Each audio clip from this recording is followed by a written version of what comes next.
আসসালামু আলাইকুম ভাই। এই ভিডিওটার মধ্যে আপনারা জানতে পারবেন আমরা খামার কিভাবে পরিষ্কার করি, পরিষ্কার করতে আমাদের কি কি লাগে এবং কতটুকু সময় লাগে, এবং আমরা নেটের মধ্যে কি দিই, পর্দার মধ্যে কি দিই, ফ্লোর কিভাবে আমরা ঘষা ধুই যাতে 1 ইঞ্চি ময়লাও যেন না থাকে। তো আমি আশা করব প্রত্যেকটা ভিডিও আপনারা পুরো ভিডিওটা আপনারা দেখবেন। দেখলে আপনাদের অনেক লাভ হবে ভাই, আমার নিজের লস হবে, কারণ হইতেছে আমি যে ভিডিওটা করব এরোপ্লেন মোডে উঠায়া আমার ভিডিওটা করতে হবে। কারণ এই ভিডিওটা করার মধ্যে অনেকেই ফোন দিবে আমাকে, দিনের মধ্যে 50টার উপরে ফোন আসে। তাই হতেছে কষ্ট হলেও আমি ভিডিওটা করবো ইনশাল্লাহ। সম্পূর্ণ ভিডিওটা দেখার অনুরোধ অনুরোধ রইল। তো ভালো থাকেন ভাই। আচ্ছা, এখানে আমাদের লিটার নেওয়ার কাজ চলতেছে। লিটারটা আমরা কীভাবে বিক্রি করি দেখেন।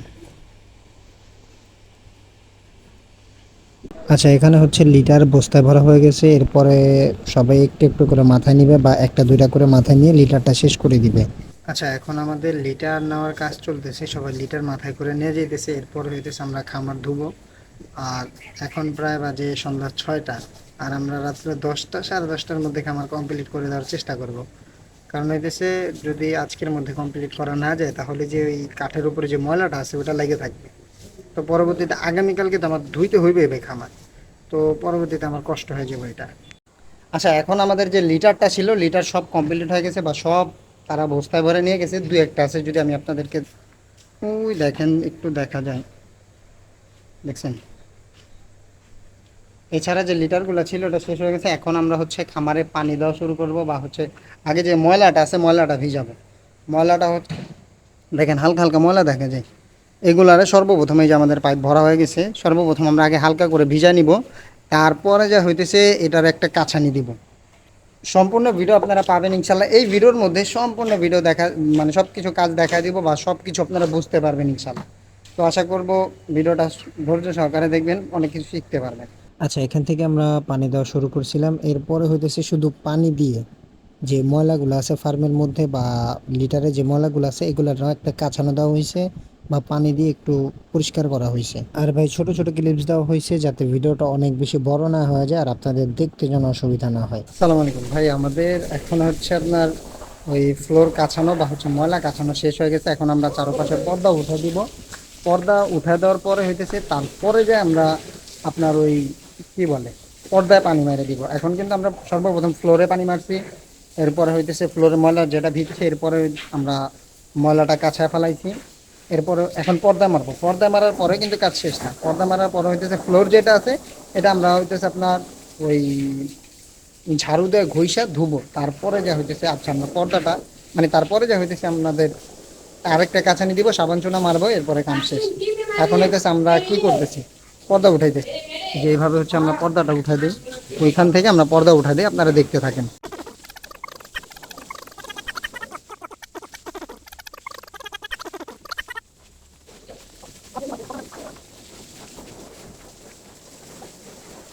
আচ্ছা, আমাদের পর্দা উঠানো হয়ে গেছে, আর সুন্দর করে উঠাইতে হইব। এখন ভিডিও পারপাসের জন্য একটু দ্রুত করছি, কারণ ভাই কাজ করা পাশাপাশি ভিডিও করাটা কষ্টকর হয়ে যায়। আমার এমনিতে ক্যামেরাম্যান নাই। আমরা এখন হইতেছে যে পর্দায় পানি মারা হইতেছে।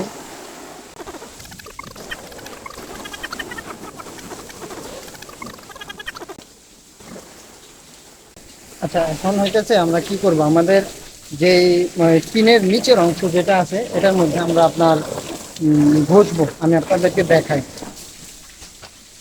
দেখেন আপনাদেরকে দেখাই। এই যে টিন যেটা আছে এই টিনটা তো আমরা পরিষ্কার করবো। এই যে হালকা পাতলা ময়লা দেখা যায়।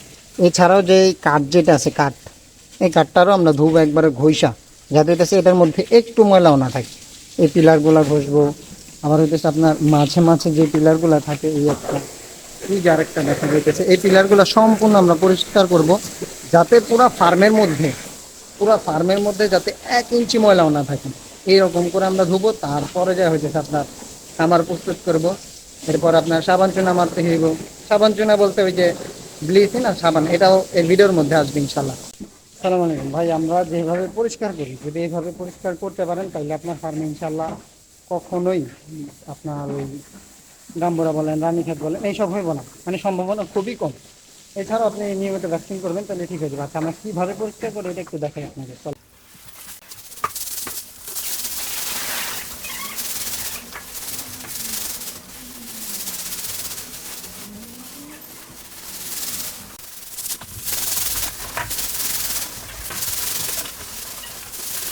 আচ্ছা, আমরা কাঠ যেটা আছে কাঠ ঘষা ঘষা পাট বাই পাট ঘষা ঘষা ধুইছি। এখন এটা সাইডে যে কাঠটা আছে ওইটা আমরা ধুবো। আর আমরা কাঠটা কীভাবে ঘষা ঘষা ধুই এটা তো আমার ভিডিও করার এরকম লোক ছিল না, আমি সামনাসামনি আপনাদেরকে দেখাই চালাম।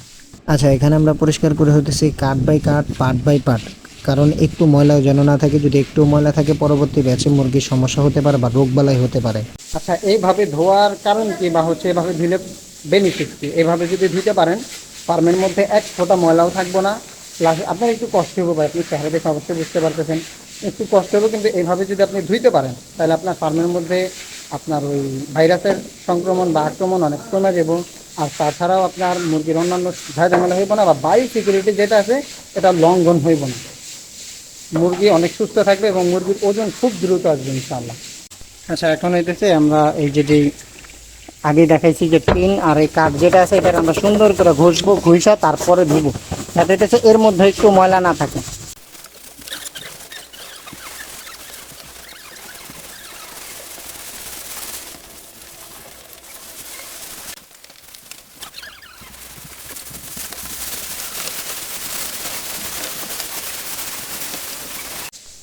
আচ্ছা, এখন হইতেছে আমরা যে সাইডের ঘষার কথা বলছিলাম আপনাদেরকে ছোট ক্লিপসের মধ্যে দেখাইছিলাম, এটা আমাদের শেষ। এখন শুধু আমরা কি করব, এখন হইতেছে শুধু ফ্লোরে সাদা পানি। সাদা পানি বলতে একটা শেষ কাঁচা নেই, এটা অল্প অল্প ময়লা থাকে যায়। ওই যে যেহেতু আমরা সাইড থেকে আপনার ওই ঘষছি ওটার থেকে একটু ময়লা থাকতে পারে বা থাকতে পারে না, ওই ময়লাটা সাইডে আসা পরে ওই জায়গা থেকে আমরা এটার একবারে শেষ করে দিব। এরপর হইতেছে ব্লিচিং এবং সাবান দিব। তো আগে পানিটা ক্লিয়ার করে এটা দেখেন।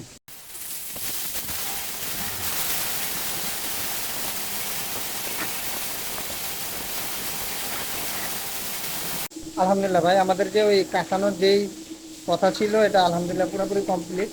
কারণ আপনার এই যে এইবারে এই জায়গা দিয়ে আমরা পুরো ফার্মের যেই পানি টানি আছে সব এইখান দিয়ে আমরা নামায় ফেলাই।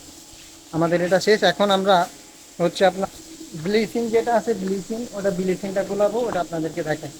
আর এটার মধ্যে আমাদের 1.5 কেজির মতো ব্লিচিং দেওয়া আছে। 1.5 কেজি ব্লিচিং আর হচ্ছে আপনার 1/2 কেজি হইতেছে আপনার সাবান। এটার মধ্যে 1.5 কেজি ব্লিচিং, 1.5 কেজি ব্লিচিং, এর মধ্যে যে 1/2 কেজি হচ্ছে সাবান বা হচ্ছে যে গুঁড়া পাউডার যেটা ওইটা। এখন আমরা এটার পুরাটা ক্লিয়ার করব বা পুরাটা ভরবো।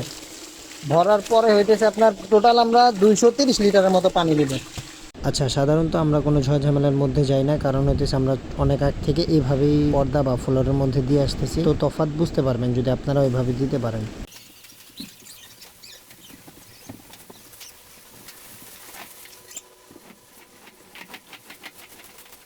আচ্ছা, আরেকটা জিনিস আপনাদেরকে আমি দেখাই। আমরা যে ব্লিচিংটা ব্যবহার করবো এটা 1 নাম্বার ব্লিচিং। আপনারা বুঝবেন কিভাবে? আমার চোখ টোক দিয়ে পানি আসা পড়তেছে। আর তাছাড়াও আমি আরেকটা জিনিস দেখাই, দেখছেন ধোয়া ধোয়া হয়ে গেছে। এটা ক্যামেরা একটু কম বোঝা যাইতেছে, কিন্তু এছাড়াও খালি চোখে অনেক বেশি দেখা যাইতেছে। এটা আরো ধোয়া হয়ে যাবে। এখন তো কেবল দিচ্ছি, আধা ঘন্টা পরে এটা আপনার একেবারে অন্ধকার হয়ে যাবে, মনে হইব যে কুয়াশা পড়ছে। সেই কারণে আপনার ওই জীবাণু টিবাণু যেটা আছে এটা একেবারে মরে যাবে। তো এর মধ্যে প্রায় আলহামদুলিল্লাহ সকল কাজই শেষ। এখন এরপরে আমরা বেরোয় যাবো ইনশাল্লাহ।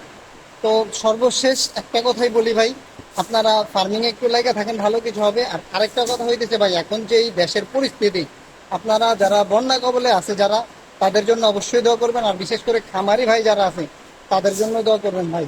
কারণ ঘর হারা হইলে যে কি রকম কষ্ট, যারা এখন ঘর হারা হয়েছে তারাই বুঝতে পারে। তো এই শেষ কথা এটাই ভাই, সবার জন্য দোয়া করবেন এবং ভালো থাকবেন। আর এতক্ষণ সাথে থাকার জন্য ধন্যবাদ। আসসালামু আলাইকুম।